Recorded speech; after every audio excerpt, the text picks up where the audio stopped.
علامه رشاد بابا د سیمې په کچه په 20مه پېړۍ کې د اجتماعي علومو په برخه کې د یوې اکاډمي حیثیت درلود. هغه د سیمې په ادبیاتو، ټولنه، تاریخ او جغرافیه باندې په مختلفو برخو کې مختلفو اړخونو ډېر باوري او ارزښت وړ اثار ولیکل. او یوازې دا نه چې په پښتو ژبه باندې پوهېده، بلکې د نورو ژبو نه په استفادې او همدا ډول د نورو فرهنګونو نه په استفادې ده دا اثار ولیکل.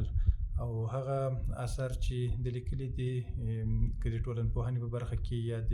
خلکو د اجتماعي ژوند په اړه باندې کوم اثار لیکلي دي، د خپله د خلک یا هغه سیمه له نږدې کتلې ده او په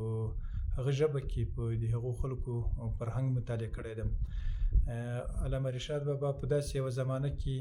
ډېر باوري او د ارزښت وړ کتابونه او اثار ولیکل چې په هغه وخت کې علمي اثارو ته،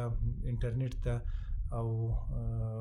په عموم کې علومو ته لاسرسی کم و. خو موږ که د ارواښاد د علامه رشاد بابا اثار وګورو، دا ډېر د ارزښت وړ دي. په اجتماعي برخه کې، د اجتماعي علومو په برخه کې، هغه که تاریخ ده، که جغرافیه ده، که ټولنه ده او همدا ډول که د خلکو فرهنګ ده، دا په ښه ډول باندې په هر اړخیز ډول باندې مطالعه کړي دي او ډېر قوي اثار پکې لیکل شوي دي چې تر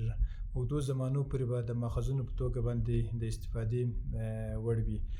بل امتیاز د علامه رشاد بابا د ژوند دا و چې هغه خلکو ته یا افغانانو ته دا وښودله چې له وطن سره مینه په څه ډول باندې کېږي. په هغو ستونزمنو شرایطو کې چې زیات خلک له وطنه په تېښته باندې وو، او باوجود د دې چې علامه رشاد بابا ته د دې فرصتونه برابر شوي وو چې په نورو هېوادونو کې ژوند وکړي، په داسې هېوادونو کې چې د ژوند ټول امکانات وي پکې، خو بیا هم د خپلو خلکو سره په هغو ستونزمنو او جنګي حالاتو کې ژوند غوره کړ او دا یې خلکو ته وښودله چې زه له دې وطن او له دې خلکو سره مینه لرم. نو دا زموږ د وطن پالنې او د خپلو خلکو سره د مینې د یو الګو په ډول باندې دی ژوندی ده او د ده ژوند به د ده نوم به تر ډېره پورې ژوندی وي او دا زموږ لپاره یو سمبول حیثیت لري.